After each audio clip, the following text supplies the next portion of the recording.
আমি আলপনা মালদার থেকে বলছি। নমস্কার, আলপনা রান্নাঘরে স্বাগতম।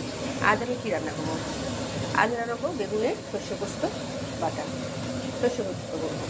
বেগুনটাকে আমি লম্বা লম্বা করে 4 টুকরা করে নিয়েছি।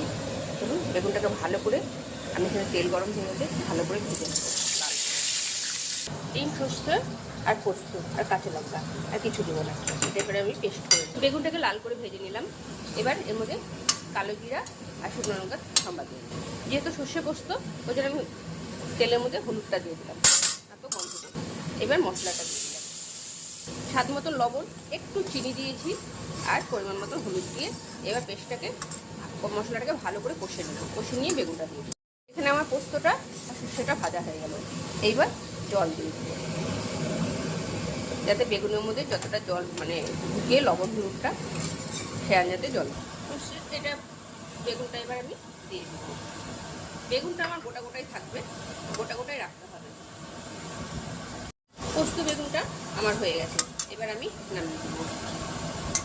নামার সময় দুটো কাঁচা লঙ্কা চিড়ে দিলাম, খেতে ভালো লাগে সর্ষে বাটার মধ্যে সবসময় কাঁচা লঙ্কা চিড়া।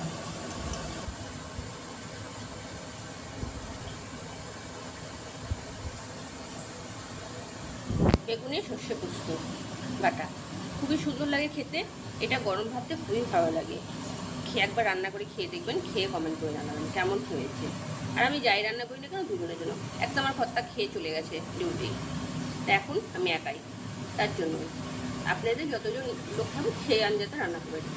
আর রান্নাগুলো আমি যাই রান্না করি ঘরোয়া মশলা দিয়ে, কাজেই পুরো সুস্থ, শরীর খারাপ হয়ে যাবে মানে এগুলো সবসময় খাওয়া যায়। ঠিক আছে, চলুন তাহলে রাখছি, সঙ্গে থাকুন, দেখতে থাকুন, ঘরোয়া রেসিপি সাথে থাকুন। আলপনা রান্নাঘরে স্বাগতম। সবাই ভালো থাকুন, আবার নতুন রেসিপি নিয়ে আবার কাল দেখা হবে। টাটা। চ্যানেলটা অবশ্যই সাবস্ক্রাইব করে দিন।